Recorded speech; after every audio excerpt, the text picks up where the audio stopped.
Never run out of battery again with the INIU portable charger, the slimmest 10,000 mAh power bank that keeps your devices charged on the go. Stay powered up wherever you go. Click the link in the video description to shop now on Amazon. We're seeing some shocking developments in the world of sports. Kara here. The European soccer body UEFA is on the brink of voting to suspend its member federation Israel over the ongoing war in Gaza, and it's a move that could have serious consequences for teams from all over Europe. Imagine if you were watching your favorite football team take the field next week, only to see their Israeli counterparts pulled from the competition. It's a prospect that's sending shockwaves through the sports world, Kara.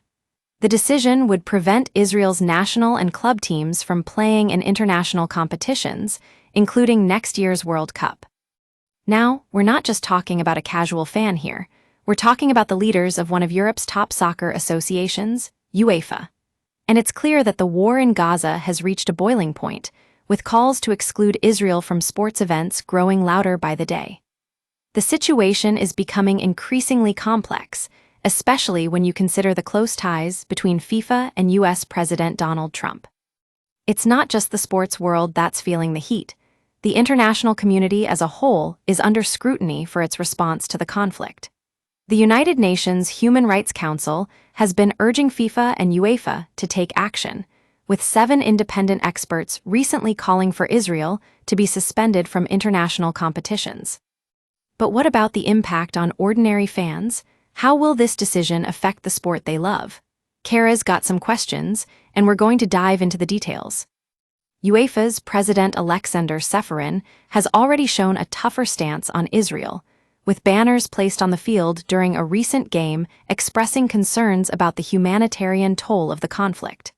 And now, it seems like the organization is taking concrete action. The discussion around banning Israel from sports comes as the international community continues to grapple with the consequences of this war. The situation in Gaza has been dire for weeks, with reports of civilians being killed and injured on both sides. It's worth noting that the decision won't come without opposition. Israeli officials have been working behind the scenes to block efforts to oust Israel from UEFA. But it seems like a majority of UEFA's executive committee is ready to take a stand. So what does this mean for the future of sports in Europe and beyond? Will this be just the beginning of a wider movement against nations accused of human rights abuses? We'll have to keep watching to find out, but one thing's for certain. This is an issue that demands attention.